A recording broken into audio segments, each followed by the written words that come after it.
Daily. Taste the Daily.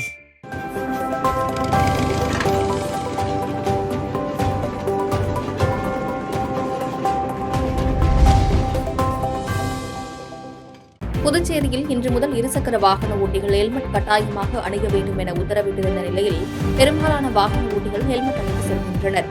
புதுச்சேரியில் சாலை விபத்துகளால் ஏற்படும் உயிரிழப்புகளை தடுக்கும் வகையில் இருசக்கர வாகன ஓட்டிகள் கட்டாயமாக ஹெல்மெட் அணிய வேண்டும் என அரசு உத்தரவிட்டிருந்தது. மேலும் காவல்துறை சார்பில் ஹெல்மெட் அணிவதன் அவசியம் குறித்து விழிப்புணர்வு நிகழ்ச்சிகளும் நடத்தியது. இந்நிலையில் இன்று காலை முதல் பெரும்பாலான இருசக்கர வாகன ஓட்டிகள் ஹெல்மெட் அணிந்து பயணம் மேற்கொண்டு வருகின்றனர். புதுச்சேரி போக்குவரத்து சிக்னல்கள், முக்கிய சந்திப்பு உள்ளிட்டவைகளில் காவல்துறை பல்வேறு விழிப்புணர்வு நிகழ்ச்சிகளை மேற்கொண்டு அனைத்து இருசக்கர வாகன ஓட்டிகளும் ஹெல்மெட் அணிய செய்ய ஹெல்மெட் அணியாமல் வரும் வாகனங்களுக்கு ரூபாய் 1000 அபராதம் விதிக்கப்பட உள்ளனர்.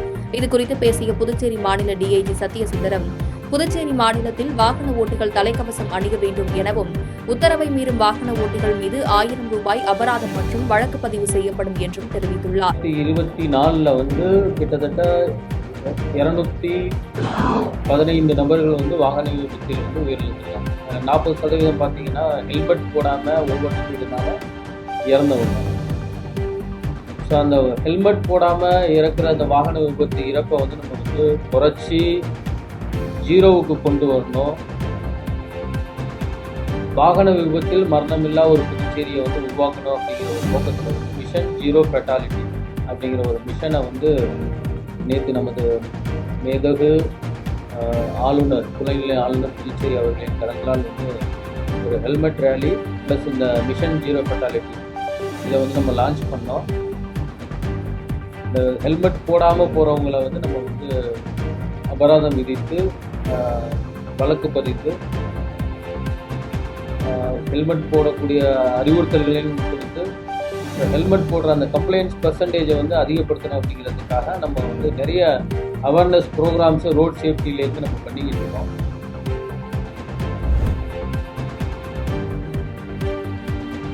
திருப்பரங்குன்றம் கார்த்திகை தீபத்தின் போது கோவில் திருவிழாவிற்கு வந்த 14 வயது சிறுமிக்கு பணிக்கு வந்த காவல் உதவி ஆய்வாளர் பாலியல் துன்புறுத்தல் செய்த வழக்கில் போக்சோ சட்டத்தின் கீழ் கைது செய்யப்பட்டு சிறையில் அடைக்கப்பட்டார். மதுரை திருப்பரங்குன்றம் கார்த்திகை தீபத்தின் பொழுது பல்வேறு மாவட்டங்களிலிருந்து பக்தர்கள் திருப்பரங்குன்றம் கிரிவல பாதைக்கு வந்த நிலையில் திடீர்நகர் காவல் நிலையத்தை சேர்ந்த குற்றப்பிரிவு உதவி ஆய்வாளர் ஜெயபாண்டியன் என்பவர் பாதுகாப்பு பணியில் ஈடுபட்டிருந்தார். அப்பொழுது சாமி தரிசனத்திற்கு வந்த 14 வயது சிறுமிக்கு அவர் பாலியல் துன்புறுத்தல் அளித்துள்ளார். கழிவறைக்கு சென்ற சிறுமி நீண்ட நேரமாக வராததால் கழிவறைக்கு சென்று பார்த்த பெற்றோர் சிறுமி மயங்கியிருந்த நிலையில் மீட்டு மருத்துவமனைக்கு அழைத்து சென்றனர். அங்கு சிறுமியை பரிசோதனை செய்த மருத்துவர்கள் சிறுமிக்கு பாலியல் துன்புறுத்தல் அளிக்கப்பட்டதை பெற்றோரிடம் தெரிவித்துள்ளனர். இதுகுறித்து பெற்றோர்கள் அளித்த புகாரின் பேரில் போலீசாரும் சைட்லைன் அதிகாரிகளும் சிறுமியிடம் விசாரணை மேற்கொண்டதில் இத்தகைய செயலை செய்தது உதவி ஆய்வாளர் ஜெயபாண்டியன் என்பதை கண்டறிந்து போக்சோ சட்டத்தின் கீழ் வழக்கு பதிவு செய்து ஜெயபாண்டியை சிறையில் அடைத்தனர்.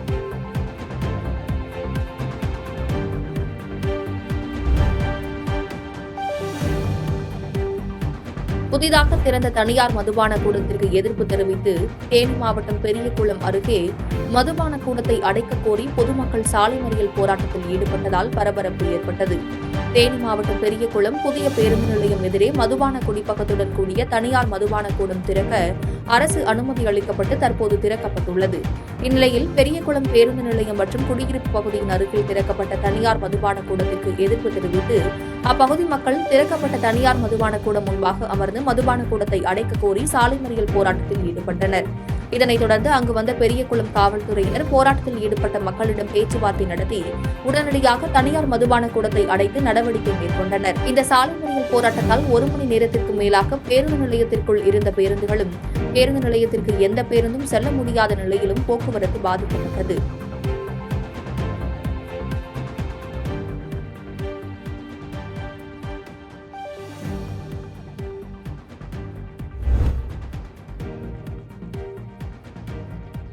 பொங்கல் பண்டிகையை முன்னிட்டு தூத்துக்குடி காமராஜர் மொத்த விற்பனை மார்க்கெட்டில் வாழைத்தார்கள் வரும் எண்ணிக்கை குறைந்ததால் வாழைத்தார்கள் விலை ஏற்றமடைந்துள்ளது. தூத்துக்குடி மாவட்டம் ஏரல், ஆத்தூர், அகரம், முக்காணி போன்ற பகுதிகளில் வாழைப்பயிர்கள் விவசாயம் அதிகமாக நடைபெறுகிறது. இந்த வாழைப்பயிர்கள் ஆடி மாதம் நடவு செய்யப்பட்டு பொங்கலுக்கு முன்பாக அறுவடை செய்யப்படுவது வழக்கம். இந்நிலையில் வாழைத்தார்கள் அறுவடைக்கு தயாராக இருந்த நிலையில் கடந்த மாதம் ஏற்பட்ட மழை வெள்ளத்தில் வாழைப்பயிர்கள் அனைத்தும் நீரில் அழுகி நாசமாகியது. இதனால் விவசாயிகளுக்கு பெருத்த நஷ்டம் ஏற்பட்டது. தூத்துக்குடி மாவட்டம் காமராஜர் மார்க்கெட் மொத்த விற்பனையாளர்கள் அதிகம் இருப்பதால் விவசாயிகள் இங்கு கொண்டு வந்து தங்களது வாழைகளை விற்பனை செய்வது வழக்கம். அதன்படி இந்த முறை தூத்துக்குடி காமராஜர் மார்க்கெட்டுக்கு வருடந்தோறும் 25,000 வாழைகள் வருகின்ற நிலையில் இந்த முறை 15,000 வாழை இலைகள் கட்டுகள் மட்டுமே வந்துள்ளது. இதனால் கடந்த வருடம் 300 ரூபாய்க்கு விற்கப்பட்ட வாழைகள் இந்த வருடம் 600 ரூபாய்க்கும் 700 ரூபாய்க்கும் விற்கப்படுகின்ற நிலை ஏற்பட்டுள்ளது. இதனால் விலை அதிகமாகி உள்ளதாக வாழை விற்பனையாளர்கள் தெரிவித்துள்ளனர். அதாவது 300 ரூபா போனது பூரா இன்னைக்கு 600 ரூபா 650 ரூபா. சாதாரண கற்பூரவள்ளி 700 ரூபா 650 ரூபா 700 ரூபா. சின்ன கற்பூரவள்ளி வந்து 450 500. இப்படி அப்புறம் சக்கத்தாறு விலை சின்னதாறு 300 ரூபா, பெரியதாறு 600 ரூபா 700 ரூபா சக்கத்தாறு. கற்பூர பூலாஞ்சிண்டு டபுள். நேற்று விலை கம்மி, இன்று மார்க்கெட்டு அதிகம் விலை, அதாவது 700 800. ஆமாம், நாட்டுத்தாறு வந்து நேற்று சின்னத்தாறு பூரா விலை கம்மி, இன்னைக்கு மார்க்கெட்டு வந்து டபுள். நேற்று 150 ரூபா போனது இன்னைக்கு 400 ரூபா மார்க்கெட். ஆமாம், 200 ரூபா 250 ரூபா போனது 450 ரூபா 500 ரூபா மார்க்கெட்டு. இப்படி விலைவாசி அதிகம் பார்த்துக்குவாங்க. மக்கள் பொங்கல் திருநாளை ஒட்டி அனைவரும் இந்த மார்க்கெட்ல இருந்து தான் வாங்கி வெளியே சின்ன சின்ன கிராமங்களுக்கு அங்கங்க போவாங்க. அதனால இந்த விலைவாசி அதிகமாக இருக்கு. அதனால இந்த பொங்கலை முன்னிட்டு மக்கள் சிறப்பாக இருக்குன்னு பண்ணிடுறேன்.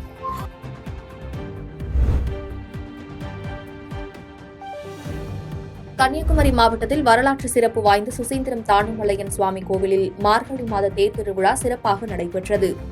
கன்னியாகுமரி மாவட்டத்தில் வரலாற்று சிறப்பு வாய்ந்த பிரசித்தி பெற்ற சுசீந்திரம் தானுமலையான் சுவாமி கோவிலில் மார்கழி தேர் திருவிழா கடந்த 4ஆம் தேதி கொடியேற்றத்துடன் தொடங்கியது. ஒவ்வொரு நாளும் காலை மாலை இரு வேளைகளிலும் சுவாமியும் அம்பாளும் வீதி உலா நிகழ்ச்சிகள் நடைபெறும்.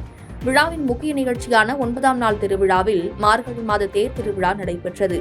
இன்றைய தேரோட்ட நிகழ்ச்சியில் குமரி மாவட்டம் மட்டுமின்றி கேரளாவிலிருந்தும் ஏராளமான பக்தர்கள் குவிந்ததால் பாதுகாப்பு பணிகளில் ஏராளமான போலீசார் குவிக்கப்பட்டனர்.